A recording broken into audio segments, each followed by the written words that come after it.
Well, this week we're back up in the shop, and if I'm being totally honest with you, not looking forward to it.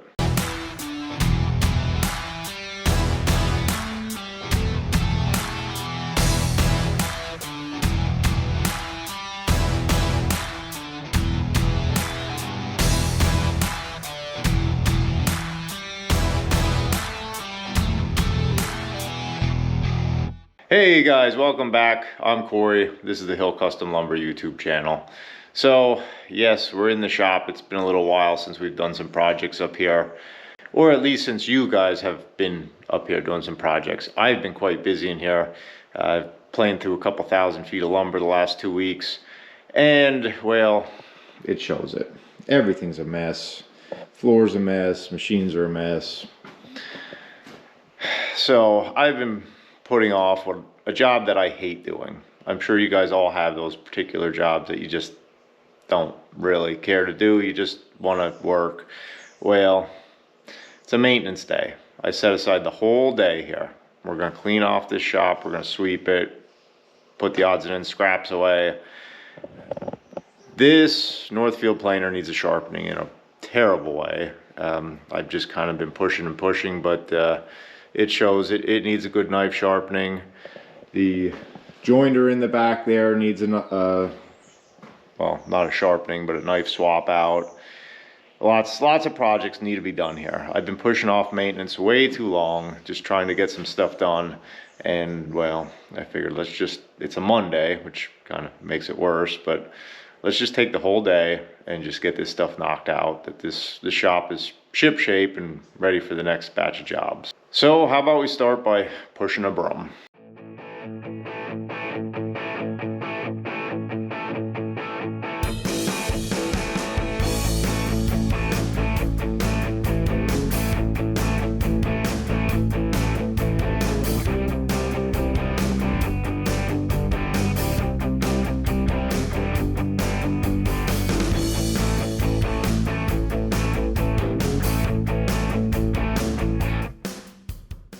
Well, nothing like an action-packed sweeping montage to get you guys fired up for a video here. Yeah, I know, it wasn't super exciting. Take a look. She's looking a little more gooder. Got some free space again. Move that planer out. That's actually going out. If you guys remember this little Powermatic with the spiral head I bought over the winter, used it for some special jobs I needed to use it for. We got videos on all that stuff. But it's been sitting here all summer, just kind of, I've been using it, you know how it goes, as a countertop. And I figured, oh, I got nothing coming up with that thing, so I'm moving it like I originally intended, that I'm just using it for when I need it. Of course, that being said, as soon as I get it out of here tomorrow, somebody's going to call with a job that would be perfect for. But yeah, it's going into a cold storage for a little while. Believe it or not, it's like 4 hours later since we started this video. Don't even ask. Lots of things have come up. Business things, personal things. Just, you think you have an easy, straightforward day here, and well, it turns into your typical day here, which is anything but. So, what are we going to start on here? Changing blades, I guess. I guess we'll do the old jointer here. Desperately needs it. So I got a big old box of resharpened blades here. Let's open it up and see what we got.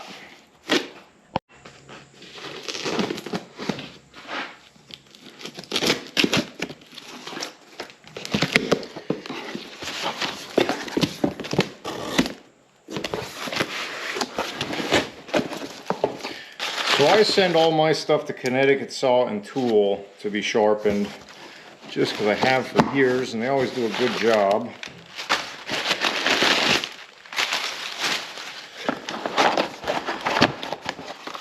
They always wrap the stuff in paper though. They don't send them back in the actual containers, I assume because they're afraid of them bouncing around in there. Even though that's how they ship from the manufacturer, but I guess they're just, you know, taking some extra precautions. So in here I've got primarily planer blades for the molder, but I happen to know these two are the ones I'm looking for currently. Yeah, actually I only need one of them. So we got our shiny new knives there. freshly sharpened, ready to roll. And I'm sure a lot of you guys are very familiar with how this works, but just as a quick overview, see those bolts down in there, those gib bolts, loosen them up. This old blade's gonna come out, new blade's gonna slide in. We've got these two adjusting screws here that change the level of the blade. And the way I do this on a jointer, basically I have this level here that has a magnet on it, so it sticks to the bed, and we'll put it over, and those blades should just kiss that level as you spin it by hand. And that's how you know you got it set right, because on a jointer you want your blades dead even with the top of the outfeed table. Your cutting happens by lowering your infeed table, and then you just want a smooth transition onto the outfeed. So not complicated, it just takes you a little bit of time to work through.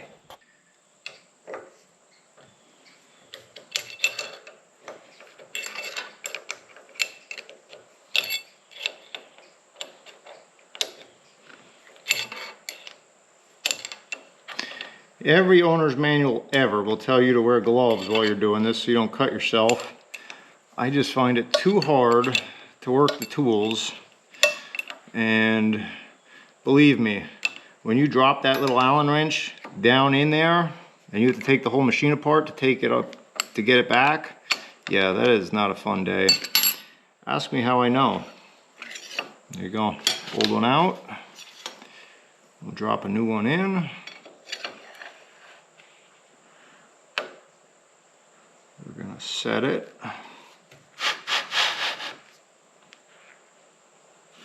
Actually has to go down a little bit.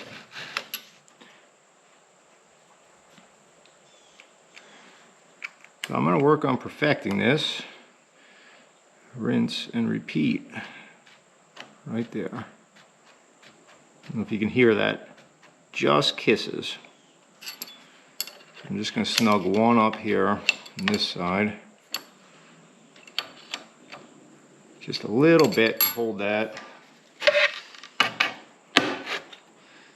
Moving one side will change the other.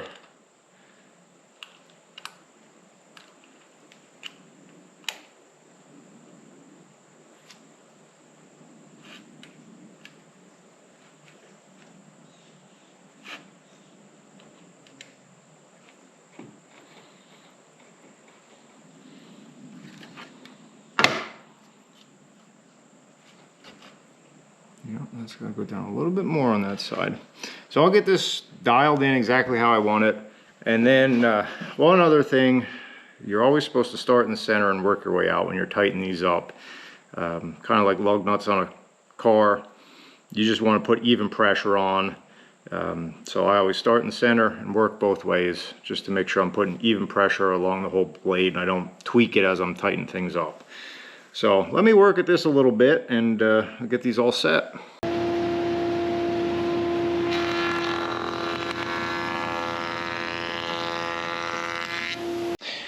Not that the camera's going to really do it much justice for you guys, but that is way better than what I have with the dull knives. So that's wrapped up. That only took a couple minutes, honestly. Dull knives, pro tip, always keep them separate. I have a special shelf just for the dull knives. When that shelf starts getting pretty full, I put a box together and send them out. I actually do have a Tormex sharpener for sharpening knives, but I just feel like it takes forever. And I feel like it's a better bang for my buck to pay somebody else to do it. Their time, their machinery, they're pros. So it's just one of those things I like to outsource, but I could do it if I absolutely had to. The next project we're moving on to is the straight line rip saw. She needs a blade too. Let me set you guys up and we'll dig into this thing. So this is also pretty easy. It's essentially just like kind of changing a table saw blade, just a little bit bigger. I'll tell you guys an embarrassing story though. I had this for a year or two, and I had changed blades before on it, never had a problem. And I changed the blade one time, and all of a sudden I could not get this saw to work. It was just like dead, like electrical, like there was a blown fuse or something. I just could not figure it out. And I actually ended up, after going through the whole panel and everything, looking at the fuses, breakers, I ended up calling my guys that do my electrical motor work, and they made a service call down here, and he looked at it, and he worked his way through the machine, and well, this is embarrassing. This little blue thing here is a magnetic sensor. I don't know if you just saw that sawdust drop down there. The way that works, when this door closes, there's a little ball in there, that a magnet that's triggered that completes the circuit, lets everything run. Well, what happened when I took this blade out, put the new one in, what you saw, that sawdust just drop down in there, it held this far enough apart that it didn't draw the magnet, didn't complete the circuit, and well, obviously the machine didn't run. And I looked past it and never realized that was the problem. Didn't even actually really realize what this was until we diagnosed it. That was an expensive and embarrassing mistake. I felt about this big when I had that a guy come here, and he's, yeah, that's what it was. Although it did take him a while to work through it too, but it's always those stupid little things like that jam you up. But luckily it was nothing more. Just hurt my pride a little bit. So now every time I do this blade, I'm very careful to clean this out to make sure that this cover actually makes contact. So I need to go fetch a big wrench so we can get that blade off of there. So how about we use the power of video editing to pretend I didn't just fight with that for 10 minutes and have to go get the impact gun to break that loose. Never ever had to do that before. For some reason she was real stuck this time. But the impact did it. I just couldn't get enough leverage with that scrap piece of wood in the wrench to break it. The impact broke it. So just come right out. And we got a resharp sitting there ready to go. Has anybody ever put a blade on with the wax on it and just run it off? I've always been curious about that. I suppose you could. I always just peel it. Something oddly satisfying about peeling the wax off.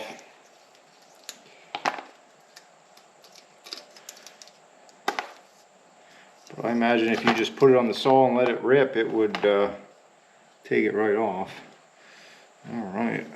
Now if I was a smarter man than I am, I'd go down to the other building and get my anti-seize and put it on that bolt, but that's a long way away, and you know, we're just going to send her home here. And that'll be a problem next time.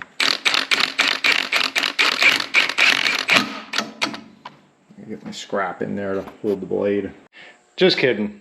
I thought about that for 10 seconds, pulled it back out, changed my mind. I guess the one thing about being a one-man show is you got nobody to blame but yourself, so you might as well do it the right way. I figured 5 minutes here might save me half a day down the road, so now I can tighten that up. So that's all buttoned up. You guys may have seen this crate here in the background on some other shots today. That is actually a brand new sanding head for that big 37-inch drum sander back there.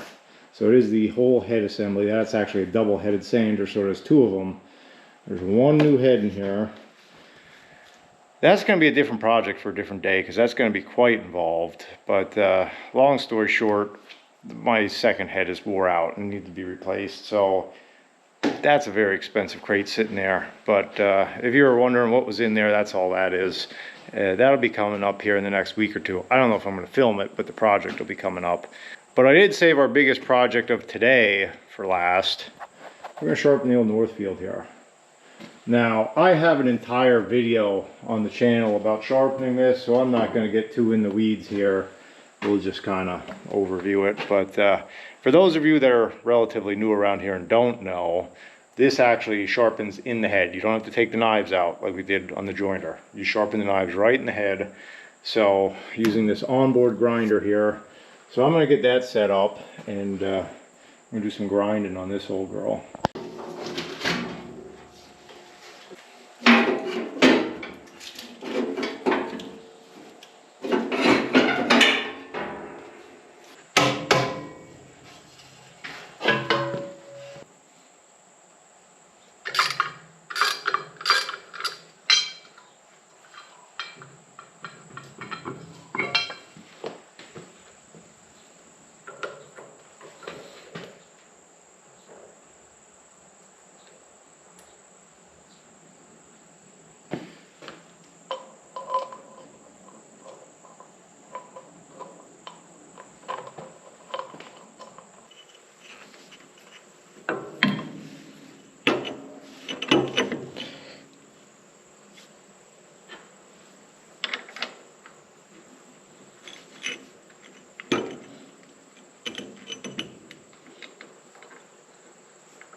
So I know if you've never seen that process before, you're probably wondering what in the world is he doing to that machine. You got to tear half the machine apart.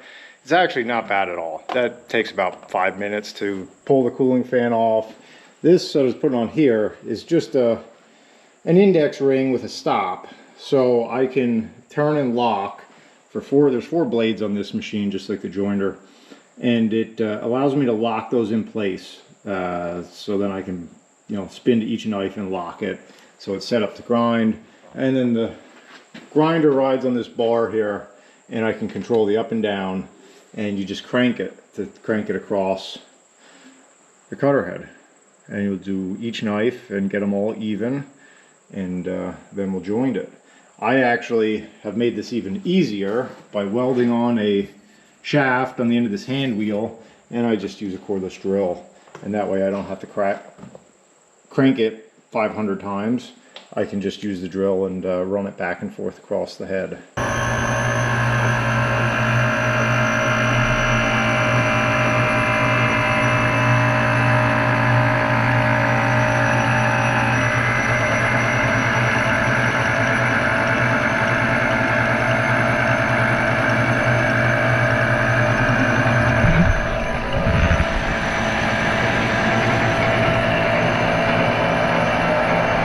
So you can see that nice shiny freshly ground knife there. There's 4 of them. They all came out pretty nice. We got 1 step left. Whenever you sharpen a knife, you got to joint the edge. It gets a ragged edge from the grinder. So if you've never seen me do this before, you might be in for a little bit of a shock. Put your safety glasses on for the next step.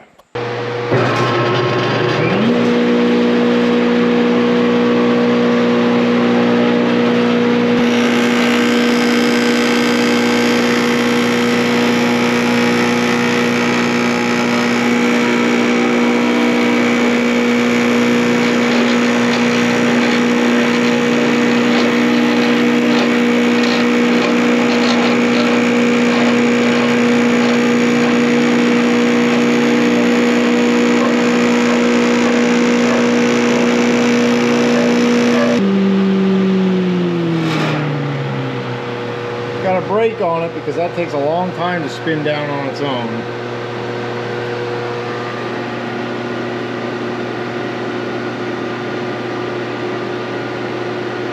Almost.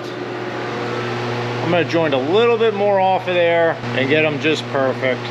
So what I'm actually doing here, by running that and having that little stone there, it just knocks everything perfectly even and true, takes that burr off of that knife, and gives us really, really good results.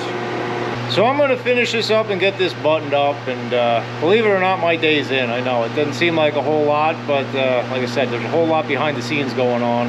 Thanks for cleaning with me and doing this stuff. It's tedious, it's not hard, but it certainly isn't my favorite, and I put it off long enough, so you got to do it with me. Thanks for watching, guys. I'll catch you next time.